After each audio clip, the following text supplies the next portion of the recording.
Sorry, ma'am.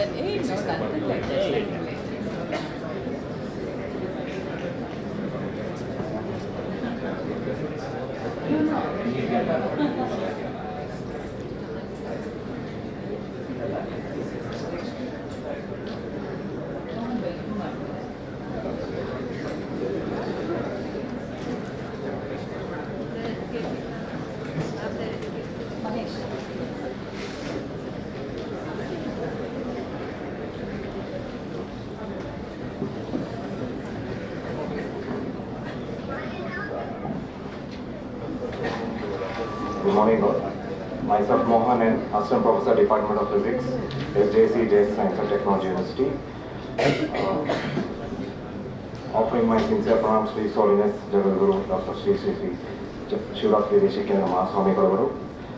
It's my privilege to welcome our next speakers on their topic examination.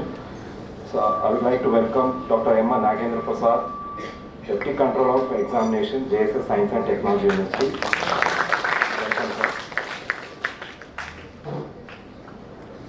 Next, I would like to welcome Professor Abhinandan MS, Assistant Registrar, Examination, JSS Science and Technology University. Welcome, sir. Okay, I welcome you all, and I'll request you to proceed. Thank you. Can I sit here? Yeah, sure.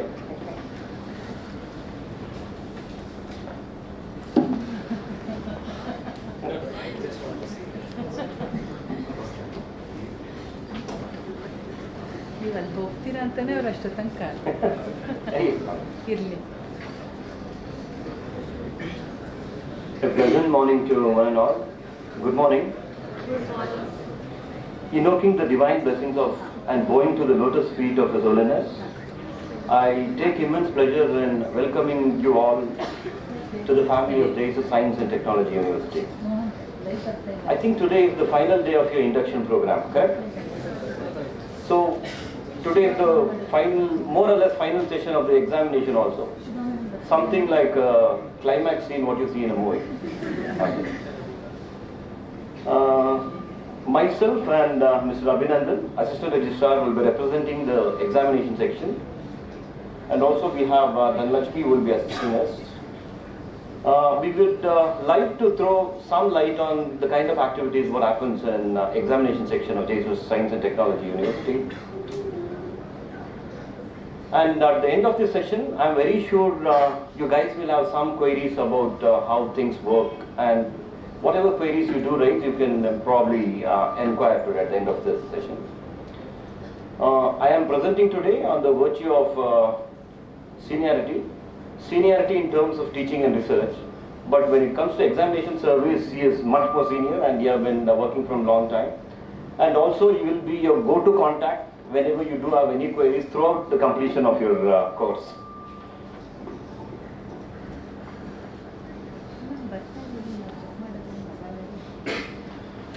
I'm very sure during this induction program they have taken you around to have a look at the campus. All of you have seen the campus. You are thrilled to see the campus? Yeah, okay. This campus is very well known as JC campus is what comes to the mind. See, Jayachamrajendra College of Engineering was conceived in the year 1963, and the present year is marked as the Diamond Jubilee celebrations. You have seen the logo also in many places, yes? So this batch of students, you bunch of kids are very special because you're starting your technical career on the year when Diamond Jubilee celebrations are happening. A very special year to mark with. And we are now JSS Science and Technology University, which was established in 2016. And we know JSS Science and Technology University, apart from academics, we do have a lot of other activities like we have a very strong research and development, placement and training, international linkages, industry interactions, so on. After JCE was granted autonomy in 2007, the exam section was then known as Autonomous Office. But later, when university was established, now we are examination office. Throughout the completion of semesters, these two will be the buzzwords you'll be hearing. SI, CIE, SE, CIE, SE. And every semester, whatever you do learn will be assessed through these two things, that is continuous internal evaluation and semester and examination. Before I tell a little bit about it, I'm very sure during the initial sessions, have they detailed you anything about outcome-based education, NBA and all those things? So probably you can tell me a thing or two about it. No. Okay. So we practice outcome-based education. The main ingredient of outcome-based education is we give a lot of importance for students. Traditional teaching, it was something like we have a boundary, we have syllabus, you have to just go through the syllabus. At the end of the day, you need to write your examination and you are assessed through whatever marks you score. In outcome-based education, it's entirely different from how things work in traditional education. We give more emphasis on the set goals. You're set with certain goals and we ensure that you achieve all those goals. Outcome-based education gives a much broader purview so that a lot of importance are given for development of your skill, your knowledge, so that once you complete the course, you gain some outcomes, deliverables out of each subject and you are industry ready. Other than that, I'm very sure you would have heard of NBA also, correct? Can someone tell me what NBA stands for?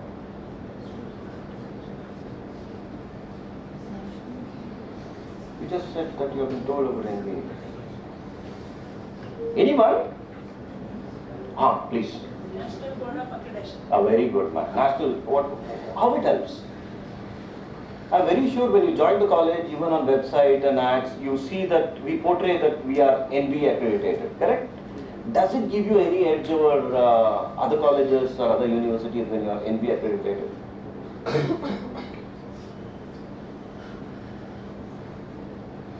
Okay, just to put in simple words, very few percentage of colleges in India are MBA accredited. Once you are MBA accredited, all the courses, whatever you study through, the quality checks are done, not by us. We don't certify ourselves telling that we are the best. It is certified by an agency which is appointed by Government of India to tell that you are MBA accredited. The one deliverable what I can tell through MBA accredited university is, you know, some of you might get into higher studies after completion of your BE, correct? Once you get into higher education, after your BE, if you want to join MS, previously it was very difficult because a BE year is not considered as an equivalent as a BE is somewhere else in some developed countries, like if you want to go to UK or US, it is not considered as equivalent, right? So a pact was signed called Washington Accord. According to Washington Accord, those signatories, whoever are there, according to that, a degree whatever is done here is considered as the same degree in all those countries. And you have idea which all countries have signed the pact? All your dream destinations are covered. You are US, you are UK, you are Canada, you are Australia. So a degree whatever you do here is considered as equivalent in all those places. So whatever you study and each and every course, we cover it through outcome-based education and you are evaluated through these two tools. One is continuous internal evaluation. So continuous internal evaluation is given 40% weightage. So you have various events which I will be explaining later, and you have your final examination which is given 60% weightage. So these are how the continuous internal evaluation works. That is, throughout your semester, whatever you study in each and every course is divided into 3 events. 2 internal assessments or 2 tests and 1 event. That event, as it is outcome based, it is prerogative of the department. It can be assignment, it can be quiz, it can be model making, it can be role play, whatever they feel that they can extract the best out of you, they can just give that. And here, in order to write your final examinations, you need to get a minimum of 50% marks in your CIE. That is 2 tests, 20 marks each, and an event for 10 marks. That is total 50 marks. You need to attain at least 25 marks to be qualified to write your final examination. Also, there is a cap that you need to have a minimum attendance of 75%. Otherwise, you are not eligible. Sometimes it can happen so, student has secured more than 75% attendance, but failed to earn required CIE. In such cases, such students can gain CIE by attending prescribed number of events and earn eligibility. You get a second chance, but there is a prescribed fee which you need to pay and take it. On the contrary, you have better than 25 marks in CIE, you don't have attendance, then you have to take it freshly only, and you need to go through all your classes, you need to go through all the events, then only you can get it. And looking at you guys, because we know very well, getting a seat in Science and Technology University is not all that easy, right? If you got, means you guys are special. But in spite of it, if there is some chance that you fail, there is something called as parallel course registration. A notification for the same is given by COE office. Here you need to make a point. Whenever any notifications are there, you will not get a phone call, you will not get a message, it will not be displayed on notice board. Everything will be available and updated on your website. How many of you have seen our JC Science and Technology University website? At least all have seen. I hope you are not just raising your hands. I can throw some questions. How many of you have seen the examination page there? How come again? They are not taken seriously. No, they have to. Okay, go and have a check at examination page. All notifications, starting from timetable till everything, it's displayed only on your notice, on your website, on the examination page. So this is the process. Registration for failed subjects run parallelly with the ongoing semester, where you need to attend all the classes, you need to get all the marks required in the CIE, attendance, and only after obtaining the eligibility, he or she must write the examination on the same academic year. Odd and even semester, on odd and even semester only. Along with that, now from 2021 batch, there are no supplementary or make-up examination. Sometimes you have eligibility to write your final year examination, that is, you have cleared all the required CIE, you have all the attendance, but you fail in your semester end examination. Then you have a chance, the eligible students who have failed only in SCE, you are eligible directly to register for directly to examination, where your previous CIE and attendance will be carried forward. And there is no restriction. Student can register any number of courses at the end of each semester. But if a student is not eligible through not acquiring CIE or attendance, then they are not eligible to write additional examination. Can I move on? And this is one page, maybe probably you need to keep in mind how vertical progression takes place in the technical course. Point number 1, there are no credit requirements and restrictions for students to progress from odd semester to immediate higher even semester. Point number 1. 2, students not having more than 4 F grades. What is that? In 2 semesters of first year shall be eligible to progress to the second year. If you have more than 4, whatever be the reason, you are not allowed to move to the next semester. Next, Students having not more than 4 F grades in 4 semesters of first and second year are only eligible to progress to third year. Third, last point, student who have earned all the credits of first year, that is cleared all the subject whatever you have, and having not more than 4 F grades of second and third year shall only be eligible to move to fourth year. Is this clear? This is the only way vertically you can progress. To keep things simple, better each semester clear all the subjects. You don't have any complications. Life is much simpler that way. And you also have an option of dropping and withdrawal of those. Students who are awarded to student having satisfactory CIE at the classes, but you decide for some reason to drop the course, there is an option. When we leave notification, at that time you can drop your course too. By any chance, have you had a look at your syllabus? By mistake? No. No, right? At least you should be curious what all you would be studying. That will come and time. No, so right? Okay. So if you have a look at your syllabus, you could see there are some subjects. Next to it, there are 3 credits. Some subjects are given 5 credits. Some subjects are given 4 credits. Can someone tell me how actually they give this credit score?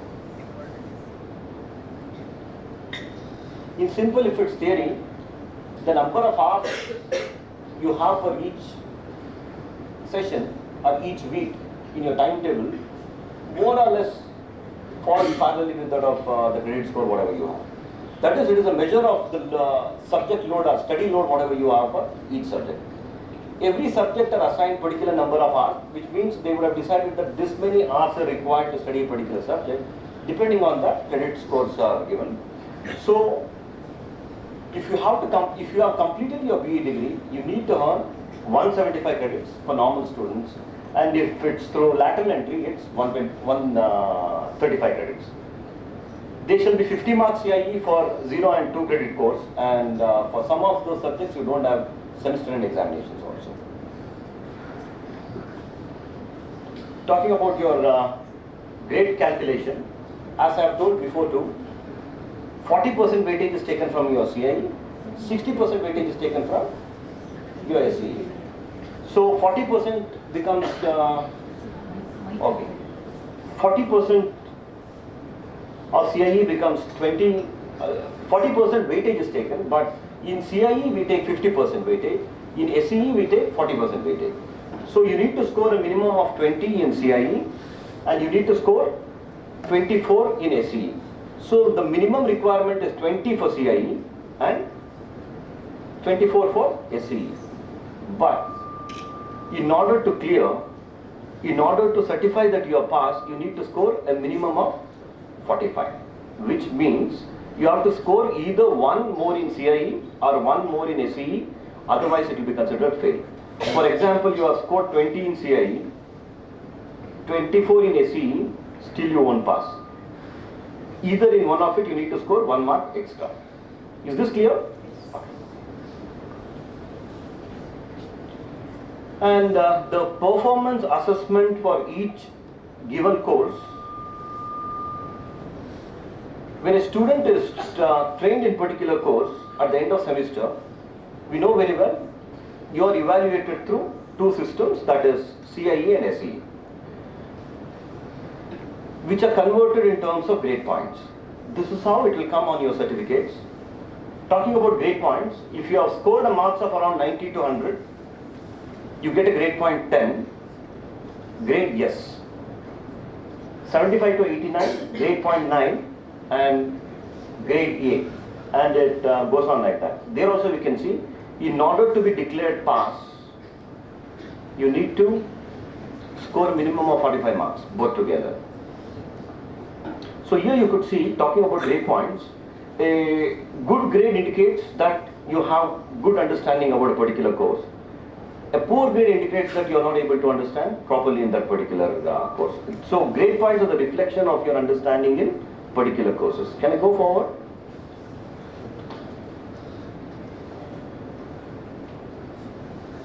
These two are things which will play pivotal role, especially when you come for your LOI, when you apply for your higher studies, when you go for placements, when you float your resume to various companies. These two things are checked. What's your CGPA? What your SGPA? SGPA stands for semester grade point average and cumulative grade point average. So this is the formula which is used. You being engineers should understand like this. This is the formula which is used. It's a summation of, SGPA is a summation of course credits into grade points for all the courses in that particular semester, divided by the summation of course credits for all the courses in the semester. So this is for a particular course and particular semester. CGPA is calculated by summation of course credits into grade points for all the courses, excluding those with F and transition grades until that semester, by summation of course credits for all the courses, excluding those with F and transitional grades until that semester. This is how your SGPA and CGPA are calculated.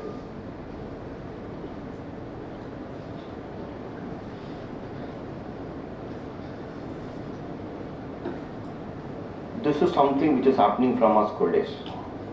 Correct? We always, whenever someone asks how you have done your exam, very well, we always feel we have done well. At the end of the day, we feel somehow they have given less marks. Isn't it? So whenever you feel that you have done very well and you have been given less marks, there is always an option of revaluation. Revaluation is available for all UG and PG courses, except for those papers where there is double valuation. Double valuation means we would have already got it done twice, so for those papers we don't give revaluation. Other than that, normally for all UG and PG courses, there is revaluation. There is a small cap here also. For your practical examination, for practicals also you have a CE, there is no revaluation. For your project evaluation, there is no revaluation. Other than that, for all others you have revaluation process. In case of any discrepancy, sometime when you have to apply, when you are applying for revaluation also, you also have a doubt that what if I have got some mark? They revalue and again it goes down. Correct? Always keep in mind, whenever that thing happens, whichever is highest, that is considered. Either the first valuation or second valuation, whichever is highest, that is considered. In spite of revaluation, if there is any discrepancies,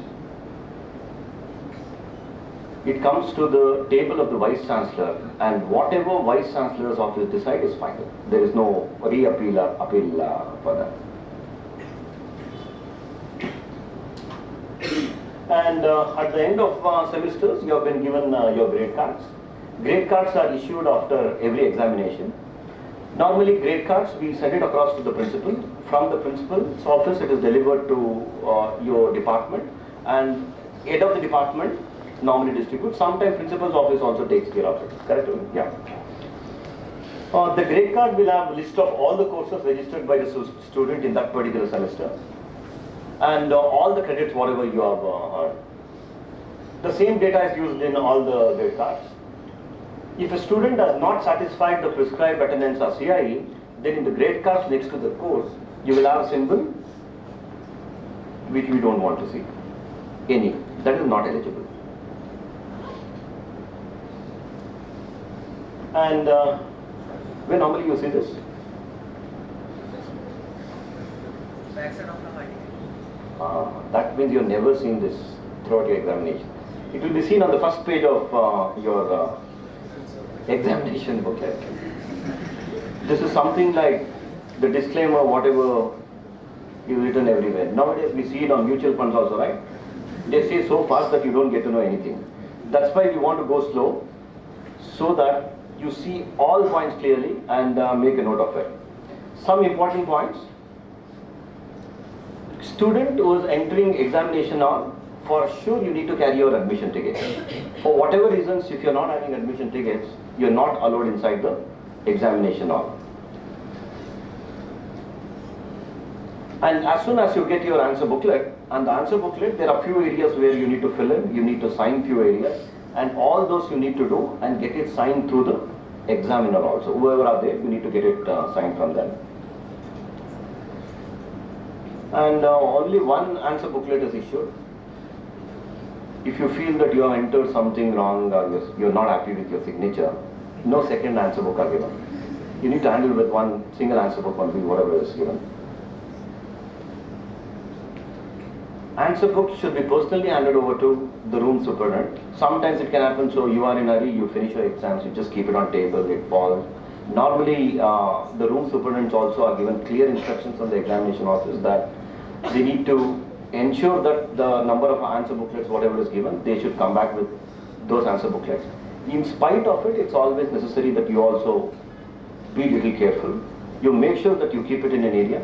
You inform the room superintendent before leaving so that your answer booklets are safe. Next. And no candidates are allowed to go out of examination for whatever reasons. Point number 8 says you are not supposed to carry any booklets, scribbling pads, cell phones, programmable calculators, smartwatches. Even we don't allow pen drives and Bluetooth. If better you make a note of this because we book a lot of students who are knowingly or unknowingly carry some of this. Whether it is relevant, whether it can be justified, you can copy from it or not. Irrespective of it, we have any of this in your possession, you're booked for malpractice. So before entering the examination hall, please make sure that these instructions are read properly. And no candidates are allowed to enter into examination hall after 30 minutes and leave before 45 minutes. A minimum of 45 minutes you need to stay. Last 10 minutes when they will be collecting booklets, at that time also you are not allowed to go out of the examination hall.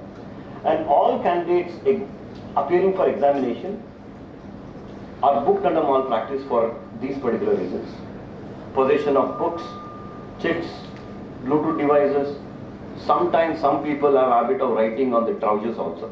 Right? It's fashion, you have a jean trouser, you write something. Whether it is relevant or not, anything written on your hand or trouser or handkerchief is considered as malpractice. And copying from material or matter from other candidates, sometimes we ensure that we mix, match and make use it. You copy, civil will be writing biotechnology answer, biotech will be writing civil answer. So you cannot copy. In spite of it, you are not allowed to look around here and there. No network neighborhood in the examination hall. Whatever you know, you should write. Communicating with any candidate or any person examination hall is also considered as malpractice. Bribing the room superintendent, I don't think these things happen, but still we need to say this.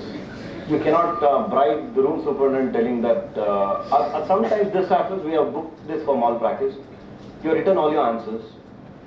We saw a few days back, at the end of the page you write, someone in the family is not well, so please give me marks. That is also considered as malpractice.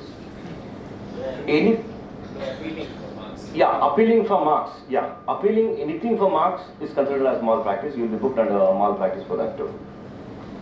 These are some of the instructions which you need to keep in mind. And malpractice are considered very seriously. We have absolutely zero tolerance towards students who copy. You score little less marks, you have a lot of other options. You can always retry and compensate things. But copying is cheating. We don't entertain malpractice in any sense. You might carry some check. You might think that they might put some fine, some scolding, and they might leave. But we take it very seriously. It can go up to debarring from the university.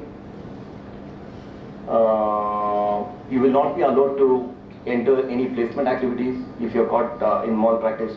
And first of all, other than all those things, malpractice is not decided there. There is a committee, there is a strong committee with a lot of outside members, a lawyer and all. You need to come and you imagine all those things. You don't feel like probably you carry a chit, you carry 3 marks. Let's forget the 3 marks. Let's put in some extra effort so that you cover it. But one thing again I would like to say that we take malpractice very seriously. And all documents of evidences like chits, electronic devices, stationery items. And there is a complete report which is written whenever anyone is caught on this particular process.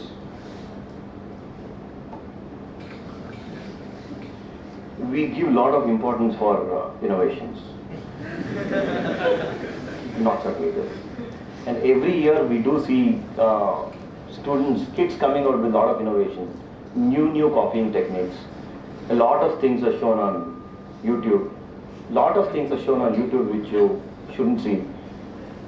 And we see students doing a lot of new tricks to come and copy. Sometimes they write so small on calculator, sometimes on the ruler. Sometimes we have seen things on the clothes also, something like printing on clothes, and any such thing is not tolerated. These are some of the evidences we capture. We take a photo with whatever evidence we have. You need to place the committee. It's a very sorry thing. Sometimes it can happen so that you have some examinations where you need calculator and you're not carrying a calculator. You borrow a calculator from someone. It may happen, it may not happen. Even on the calculator, if something is written, whether it is relevant or irrelevant, it is considered as malpractice. So you need to be extra careful when you are entering your examination hall. Whatever you are carrying, stationaries, anything, you need to be absolutely sure of it.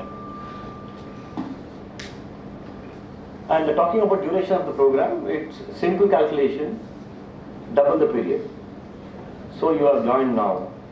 You can happily take 8 years. You can take, yeah. Though there are 8 years, students can complete the program within 8 academic years. It is only for B. If it's M.Tech, it's 4 years, double of and students will not be eligible to enter higher semester if there are 5 or more backlogs in the lower semesters. Students will have 3 academic years to obtain eligibility for 3rd semester. If they fail to get through, they should either get readmitted or they have to discontinue the program. I'm very sure the students who join SJC will never face all this. You are the best of the bunch who have joined. And these are some things which can attract to termination of the program. Failure to earn credits for the same subject even after 5 attempts. Failure to secure CGPA of 5 or more than once during their course of study. However, whenever that happens, we call and we warn them on the initial go. Failure to meet the standards of discipline as prescribed from the university every now and then. And just like any university, this is your annual celebrations. The convocation will be during the end of each academic year. Degree certificates are issued only during that period. Why we are stressing on this is, sometimes when you apply for your higher courses somewhere abroad or some other universities, they ask for certificates. Whatever be the reason, till convocation gets over, you will not be given certificates.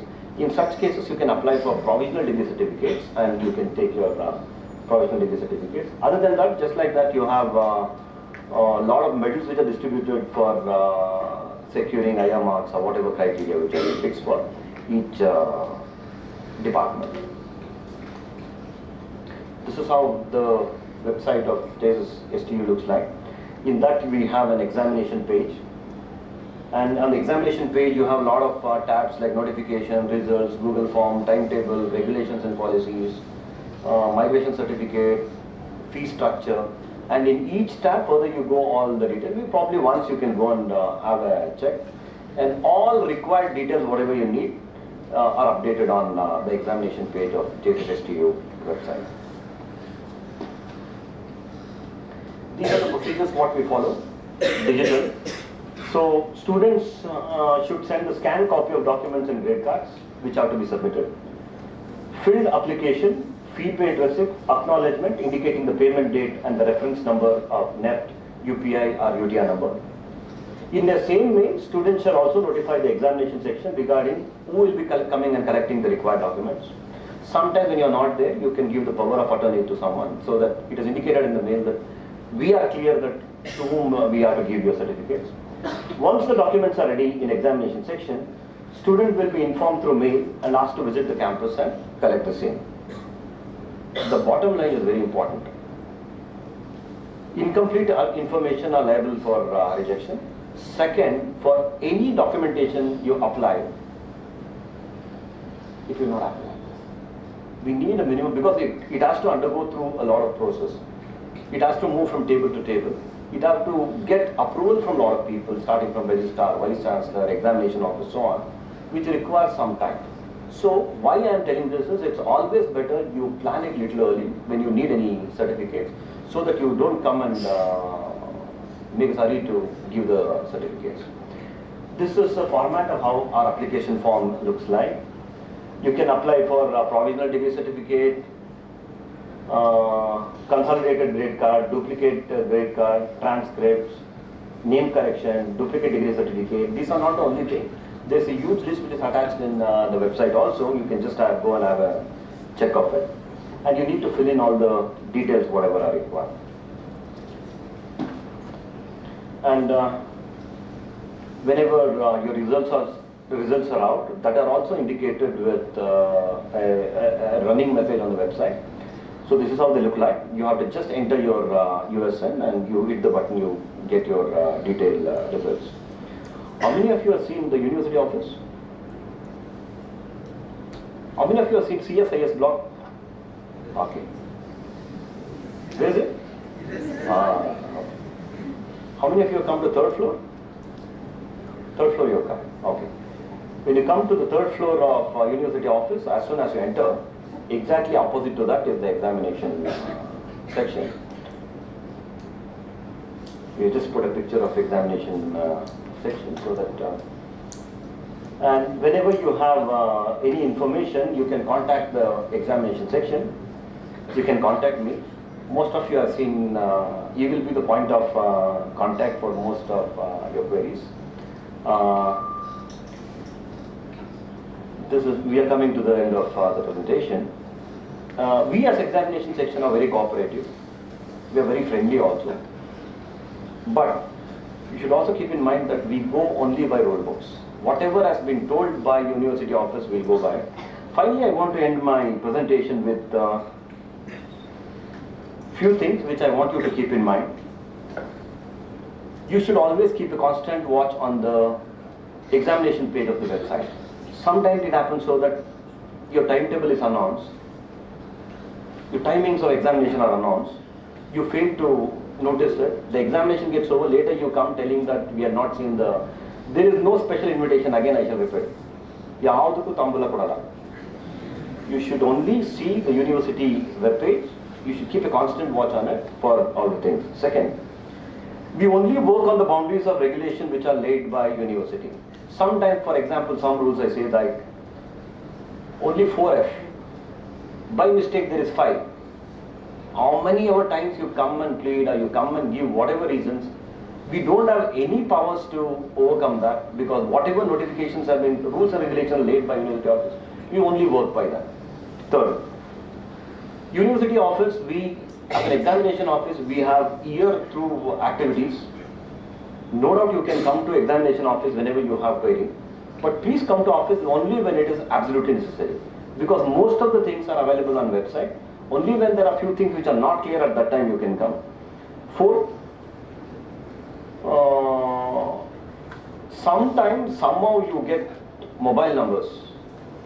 That can create a lot of problems. We absolutely do not encourage anyone to call on our mobile for any queries.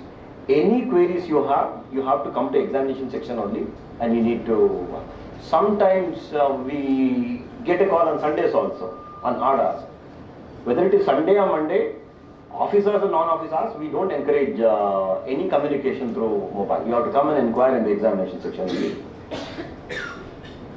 Point number 5, please plan your activity little prior. For example, you apply for some transcript. You say day after tomorrow is last date, sir, otherwise I'll miss an opportunity. If day after tomorrow is last date, plan it 15 days prior. And always keep in mind, we need certain amount of time to prepare documentation, and only then it can be delivered. Last point, I stressed upon at that time also, we absolutely have zero tolerance towards malpractice. It's completely okay to get little less marks, but it's not nice to get caught through malpractice. And even once you get caught, no one can, whatever pleading you do, no one can relieve you also. They have to go through all the process of malpractice and other things only when it will be clarified. I think with these few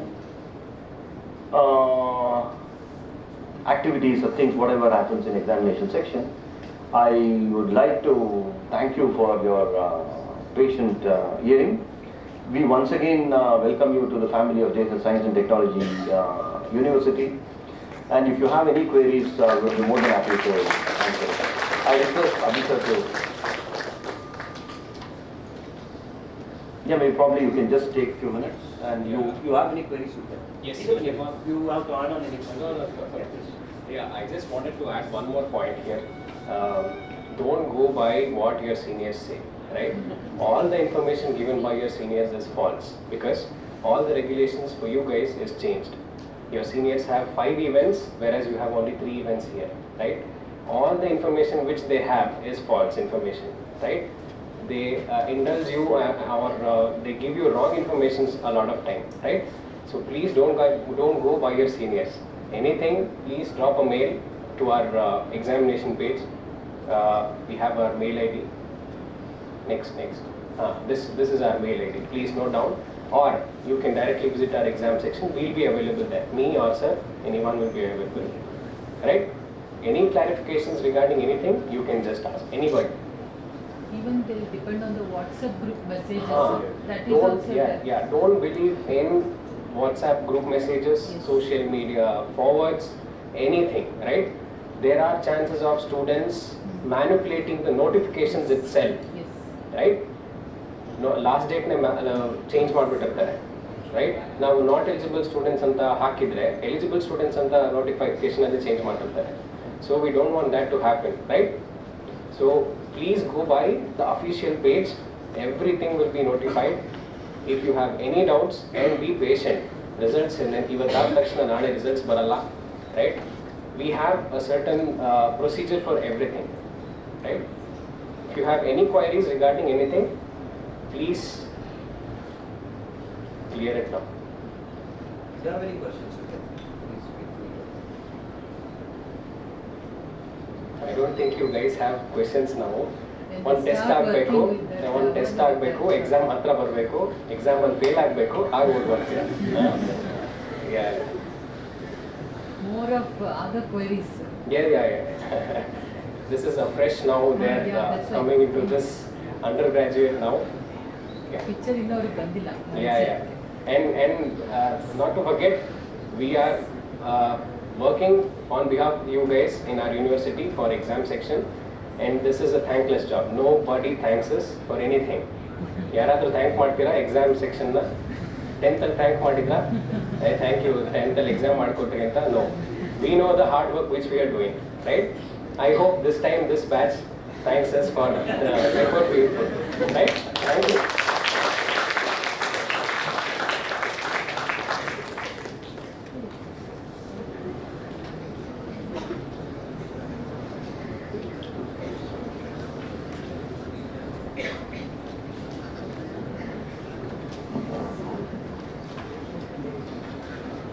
So, we'll wind up the session. If there are no questions, no clarifications. So, I would like to thank Dr. M.N. Nagendra Prasad, Deputy Controller of Examination, JSS Science and Technology University, and Professor Abhinandan M.S., Assistant Registrar, Examination Section, JSS Science and Technology University, for explaining us about the examination section, the procedures, what they follow, CIE, CGPA, SGPA. Yet you have to learn so many things. You learn once you enter and attend the test that you have told. So if there are no questions, we'll wind up and we'll thank them once again. So thank you, sir. Thank you very much.